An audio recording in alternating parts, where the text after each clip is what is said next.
Allow me to describe what it's like to be the kid that gets left behind. My name is Haley, and Monica is my older sister.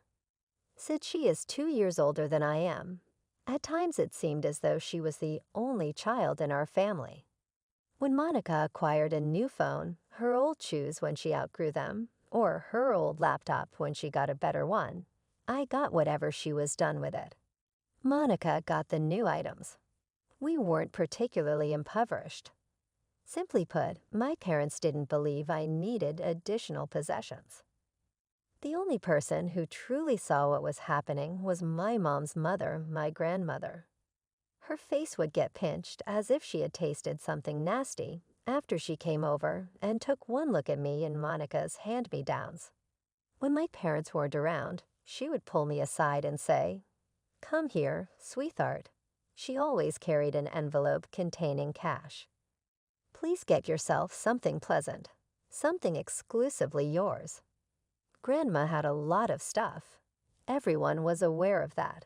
Although she constantly wore expensive clothes and lived in a large home on the opposite side of town, she was more than simply a money-hungry person.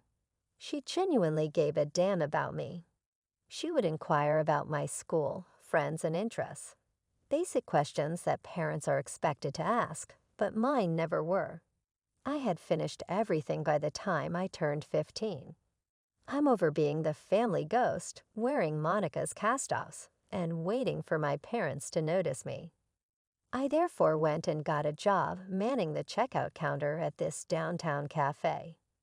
Taking orders, operating the register, and wiping tables may not have been glamorous, but I kept every dollar I made. No leftovers, no hand-me-downs, and no waiting for Monica to grow weary of something before I received it. It's funny because I actually came to like it this way after a while. At least I didn't have to feel guilty about using someone else's leftovers when I purchased my own items. It was only Grandma who appeared to understand. Occasionally, she would stop by my workplace, order coffee, and simply sit there, beaming at me as if I were accomplishing something truly remarkable. This grand celebration of Monica's transition into adulthood was planned for her 18th birthday. For the celebration, Mom and Dad went all out. They invited almost all of our relatives, hired caterers, and rented this elegant location downtown. Observing Mom fret over every little detail, I assisted in setting up the decorations that morning. By dusk, the place was crowded with cousins, aunts, uncles, and everyone else you could think of. At her coronation, Monica was swishing around in this pricey new gown, taking congrats like a princess. I tried to blend in with the wallpaper by standing out to the side in my prettiest hand-me-down dress. After dinner, the big time arrived. Dad got up, grinning proudly, and clinked his glass. "Everyone, we have a special announcement to make." Mom came over to him, looking almost radiant. I forced myself not to roll my eyes as she said, "As you all know, Monica has always been an exceptional student, and we're thrilled to announce that she'll be attending Preston University this fall." The room erupted in applause. Preston was one of those fancy private colleges where tuition probably cost more than most people's houses. "We've been saving for this since she was born," Dad added proudly. And while it wasn't easy to afford such a prestigious school, nothing's too good for our girl. That's when Grandma stood up. I knew that look on her face. It was the same one she got whenever she caught Mom or Dad treating me like I was invisible. "Well, that's wonderful news," she said, her voice carrying across the suddenly quiet room. "I'm very happy for Monica, but I have to ask, have you set aside the same amount for Haley's college education?" The silence in the room got even heavier. Mom and Dad looked like deer caught in headlights, staring at their shoes. "Oh, well," Mom stammered, her face flushing. "There's still plenty of time before Haley graduates high school." But Grandma wasn't letting it go. "That's not what I asked, Sandra." "Well, to be honest," Mom said, trying to sound casual, Haley isn't really college material. Her grades, she's not like Monica. She'll probably want to keep working at that cafe after graduation anyway. I felt like I'd been punched in the gut, but before I could say anything, Grandma was pulling something from her purse. "You mean these grades?" She held up my latest report card, the one I'd shown her last week when I got straight A's, the one you'd know about if you ever bothered to ask your youngest daughter about school. The room was dead silent as she read out my grades, all A's with 1 A+ in chemistry. I watched my parents' faces go from red to white. "We didn't know," Dad muttered. Exactly, Grandma's voice could have cut glass. "You don't know anything about Haley because you're too busy fawning over Monica to notice your other daughter exists." "Mom, please," my mother tried to interrupt. "No, you need to hear this," Grandma continued. "So what's the real reason you haven't saved for Haley's education? And don't lie to me, Sandra. I raised you better than that." My parents exchanged looks, and finally, Dad cracked. We spent all our savings on Monica's tuition." The guests from our relatives made me want to disappear into the floor, but Grandma wasn't done. "So you've left nothing for your younger daughter?" She shook her head in disgust. "Well then, I'll tell you what's going to happen. I will pay for Haley's college education, every penny of it. Because at least one adult in this family needs to treat these girls equally." I sat there, torn between wanting to hug my grandmother and wanting to run away from this whole mess. Monica was staring at her cake like it held the secrets of the universe, and my parents looked like they wished the ground would swallow them whole. After Monica's birthday party blew up, our house turned into an ice palace. Mom and Dad acted like I'd personally orchestrated the whole scene, like I'd somehow manipulated Grandma into exposing their favoritism. Monica packed up and left for Preston University that fall, taking with her all the warmth and conversation in our house. My parents walked around like ghosts, barely acknowledging my existence. Sometimes I'd catch them looking at me with this mixture of resentment and embarrassment, like I was the physical embodiment of their public humiliation. I kept working at the cafe, kept getting good grades, kept existing in that empty house. 2 years crawled by like this. When I graduated high school, I got accepted to State University. It wasn't Preston, but it was a good school, and more importantly, it was my ticket out. Grandma beamed with pride when I showed her my acceptance letter.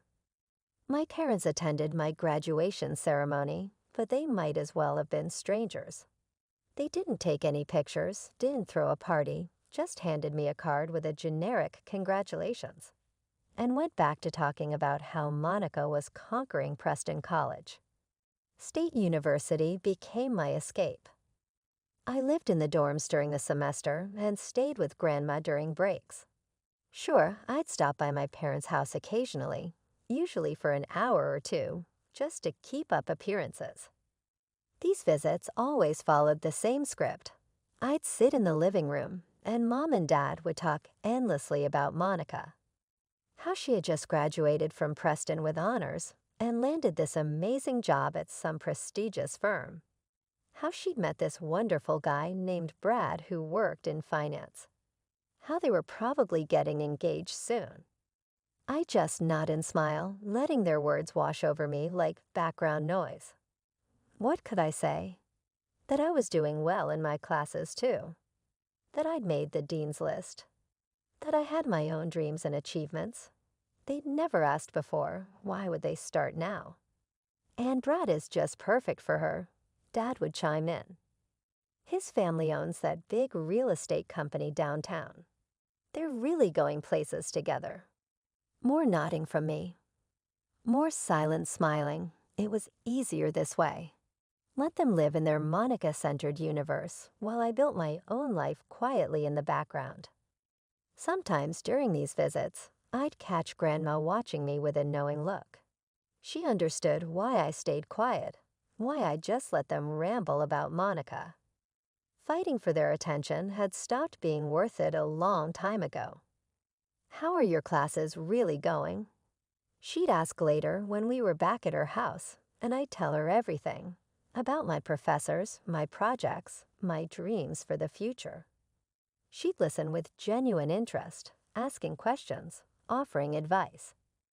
After graduating from State University, I landed a great job at a marketing firm. Finally, all those years of hard work were paying off. I had my own apartment, a good salary, and best of all, complete independence from my parents.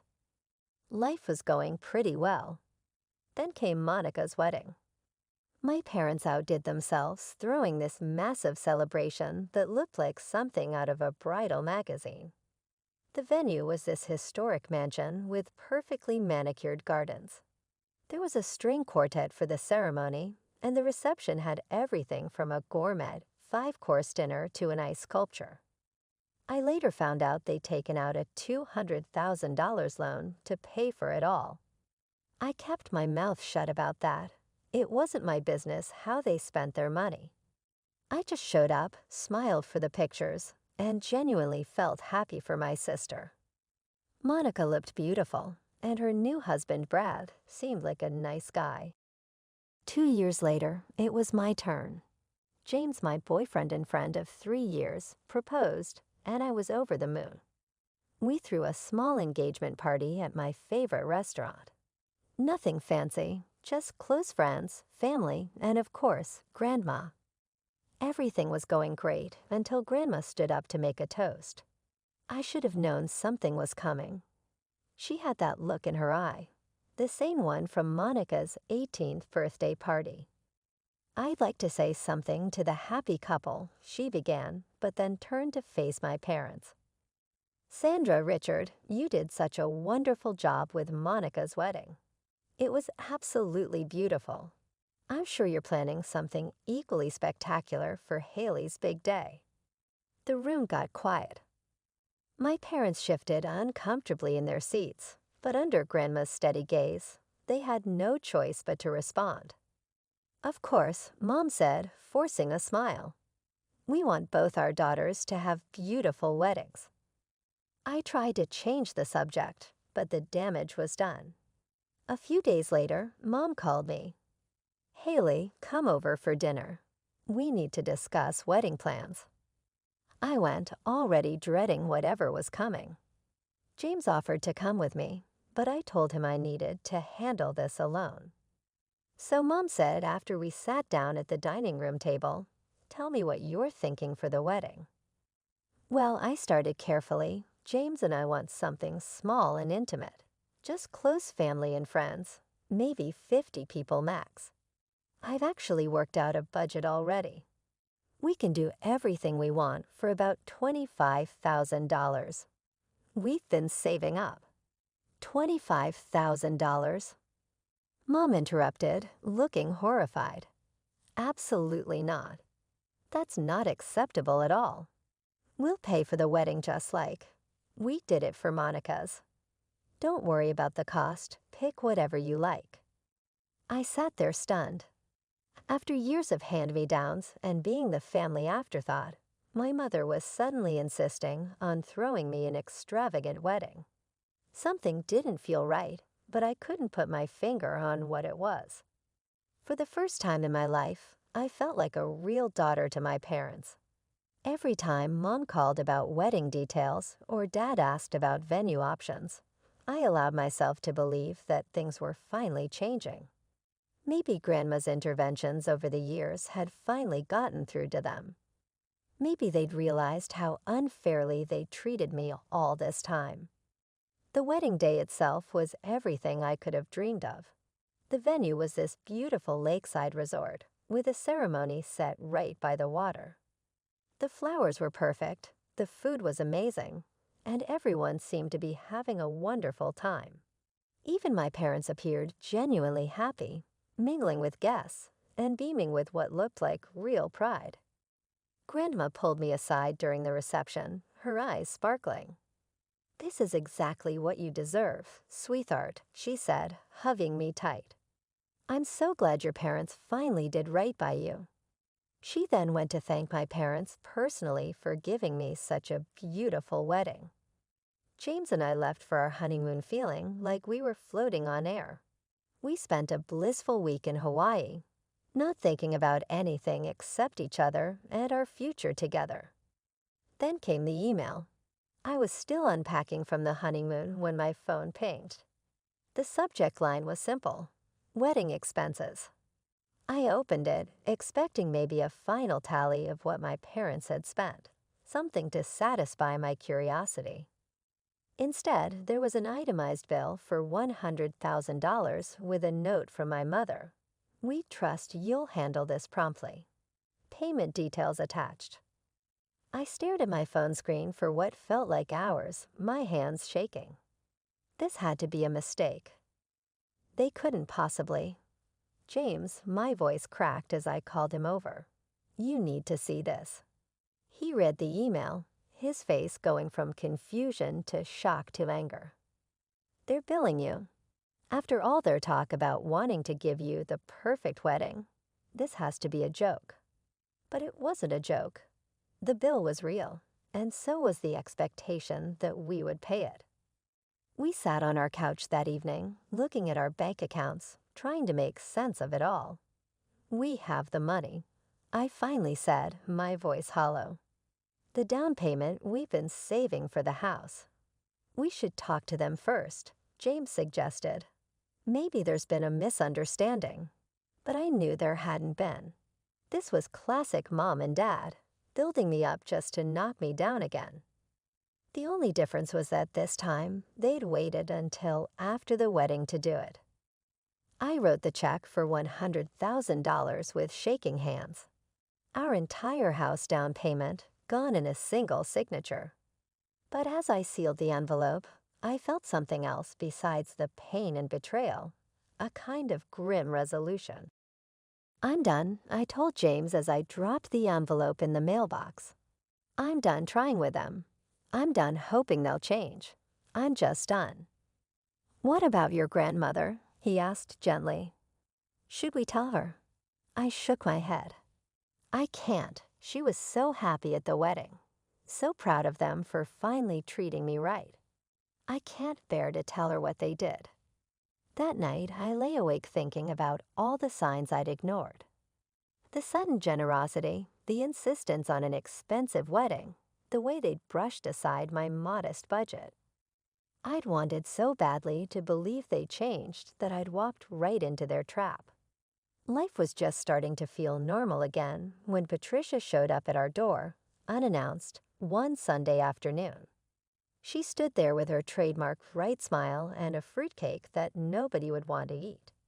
"Haley, darling," she trilled, pushing past me into our living room. "It's been ages." I was just in the neighborhood and thought I'd pop by to see how married life is treating you. That was Aunt Patricia's way. She'd just pop by whenever she needed to refill her gossip reservoir. She was Dad's sister, the family's self-appointed information broker. If something happened in the family, Aunt Patricia would know about it before the people actually involved did. "Can I get you some coffee?" I offered, already knowing this wasn't going to be a quick visit. "Oh yes, dear, and then we can catch up properly." She settled onto our couch like she was preparing for a long interrogation session. "I haven't seen your parents in ages. How are they doing?" I busied myself with the coffee maker, trying to buy time. "I wouldn't know." "Wouldn't know?" Her voice went up an octave. "What do you mean, wouldn't know? They're your parents." "I don't talk to them anymore," I said simply, putting her coffee down. But why?" She leaned forward, eyes gleaming with the prospect of fresh gossip. "They gave you such a beautiful wedding. Everyone's still talking about it." "I'd rather not discuss it." 2 days later, my phone started buzzing with messages from relatives.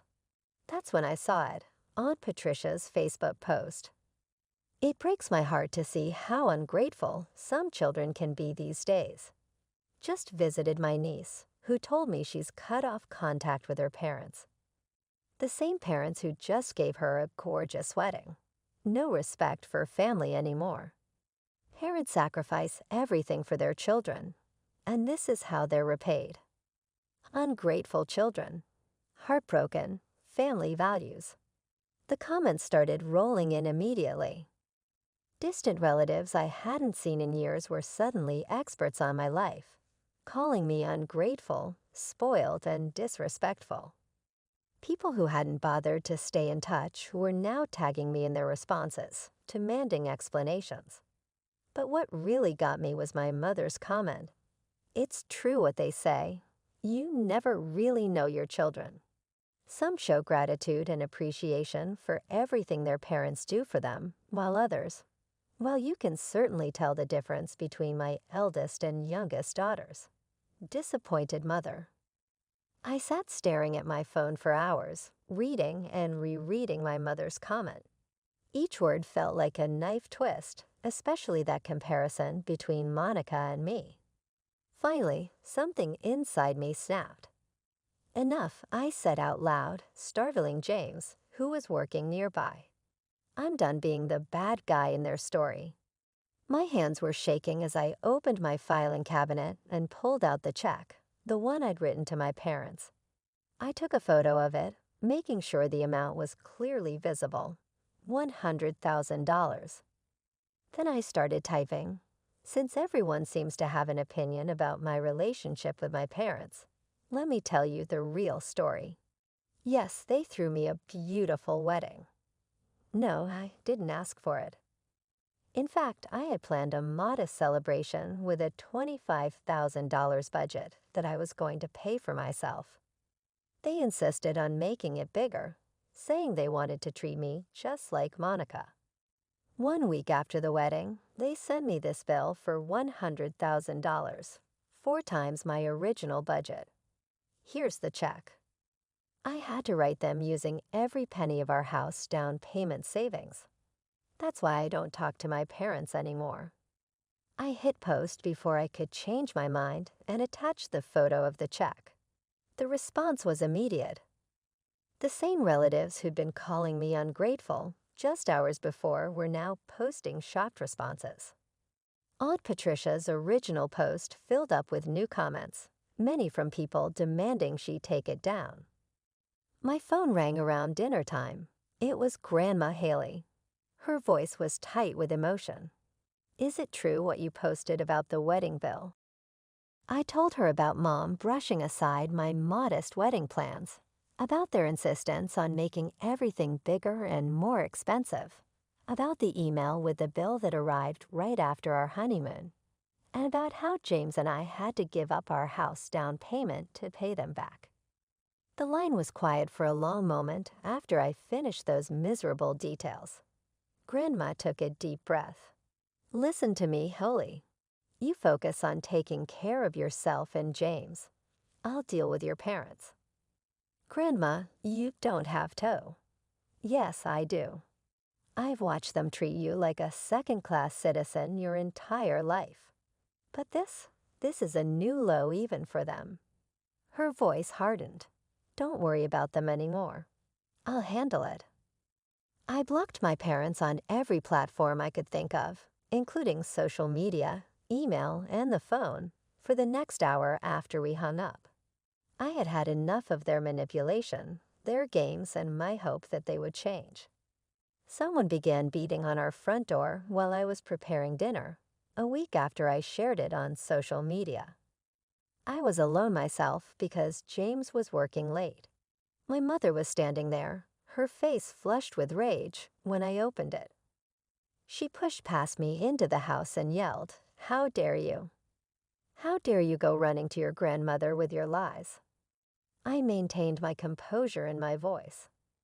I didn't tell any lies. I paid the bill you sent me, and when you tried to discredit me, I told the truth to everyone. You've ruined everything. She was now on the verge of losing her mind. You caused your grandmother to amend her will. Are you aware of what you've done? I was unaware of that. What are you talking about? She's leaving almost everything to you." Mom's voice broke. "Everything, the house, her savings. It's all your fault that Monica receives a few meager sums while your father and I receive nothing." As my mother went on with her fury, I stood there, taking in this knowledge. She yelled, we had it all planned out. It was okay because we planned to utilize the bequest to pay off the second mortgage we took out for Monica's wedding. Everything was meant to be divided equally by your granny. All of the parts suddenly came together. I murmured softly, "That's why you insisted on paying for my wedding. You thought you'd get the money back from Grandma's inheritance anyway." That is, of course, the reason. Look at what you've done now, though. You've betrayed your granny, and we're drowning in debt. Her annoyance only increased when I couldn't resist laughing. "So I just gave you $100,000 for my wedding. That need to assist you with your debt." Mom's face darkened in color. That money was already spent by us. That's not the purpose, though. This has to be fixed. Tell your grandmother that it was a huge misunderstanding and that we have reconciled. No. What do you mean, no? You owe us this. A sense of peace descended upon me. I owe you nothing at this time. Your money troubles are just that, yours. I won't lie to Grandma to get you money that you didn't deserve in the first place. You ungrateful little. I went to the door, opened it, and motioned for her to go without saying anything else. I just shoved her out of the apartment, locked the door, closed it in her face, and left when she didn't move. Before giving up, she screamed and banged on the door for 10 more minutes. After that, Monica called. She insisted, "How could you do this to them? They gave you everything, just like they gave me, and this is how you repay them." "Monica, I didn't receive anything from them. I received a bill from them. Your parents are them. They have given up so much for us." "No," she was told. "They gave up something for you. I served as their retirement fund's contingency plan." Before hanging up, she labeled me callous and rude, and I lost my sister as well. But what do you know? That's fine with me. Grandma still visits me frequently. We speak on the phone nearly every day, and she joins us for supper every Sunday. When people ask me if I miss my family, I honestly tell them that I don't miss the family that was there, but I do miss the family I wish I had.